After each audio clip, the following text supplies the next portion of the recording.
Time now for Better Money Boston. Joel Johnson is managing partner at Johnson Brunetti. Joel, it's hard to believe a new year is upon us.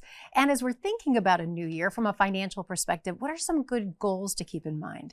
Well, let's talk about a few resolutions, which sometimes are broken pretty quickly, but we want to keep, like you said, maybe goals is a better word. We want to keep consistent on these things.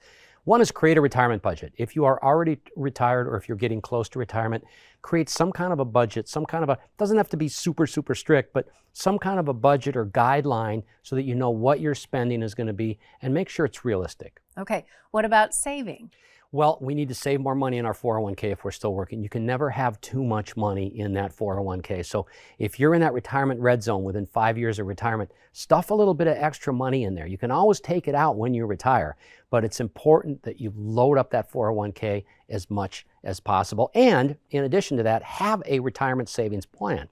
Don't just go blindly through retirement and say, well, if I save enough money, I'll be fine. The key is saving enough money, but secondly, you've got to have some kind of a plan so that you know how you're going to take that money out and spend that money in retirement. Should we take the new year to clean up some paperwork, perhaps? Yeah, that's another thing is a lot of people, when we meet with them for the first time, we call it a financial junk drawer. They have this financial junk drawer where they have, some kind of a insurance policy here, maybe an old account here, and they have a lot of stuff. It's kind of like the person that brings in the grocery bag full of stuff to their tax person every April. So we want to clean up those things.